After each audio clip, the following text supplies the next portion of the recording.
mudah-mudahan kalian masih tetap semangat ya untuk mempersiapkan diri di TKA Kimia tahun 2026. Oke, saya masih ingin membahas tentang sifat fisika dan ikatan kimia dari senyawa kimia dari soal yang berikut ini. Di soal disebutkan dua zat tak dikenal. Zat itu dikasih nama P dan Q. Kemudian zat tersebut diuji di laboratorium dengan hasil pengamatan. Ternyata zat P-nya berwujud padat dan putih, keras tetapi rapuh. Nah, kalau dikatakan putih kemudian keras tetapi rapuh, itu adalah salah satu ciri dari senyawa ion. Oke. Ciri dari senyawa ion itu keras, rapuh, itu adalah ciri dari senyawa ion. Nah, ini adalah ion. Senyawa ion berarti cirinya adalah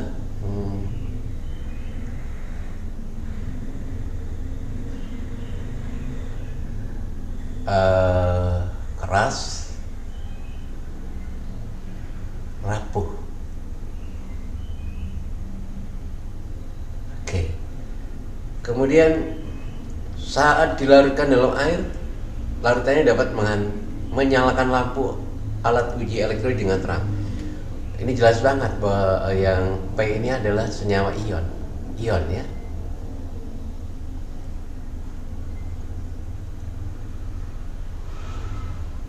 Oke.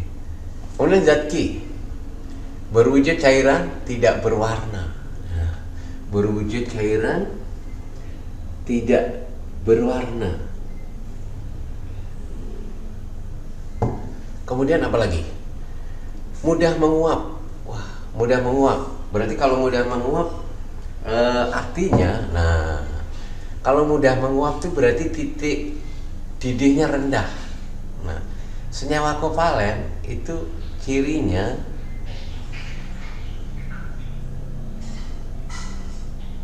titik didihnya rendah, maaf, titik didihnya rendah. Titik didih rendah. Titik didih rendah. Nah, titik didih rendah ini disebabkan karena apa?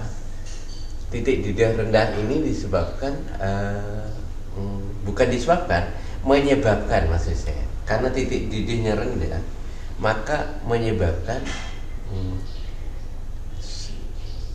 zat Q mudah menguap.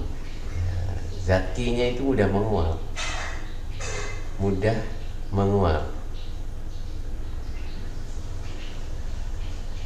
Jadi kalau senyawa ion itu kesimpulannya titik didihnya kan tinggi. Nah, di sini kan titik didih tinggi. Berarti kesimpulannya sulit menguap. Nah, zat P-nya adalah sulit menguap. Sulit menguap. Oke.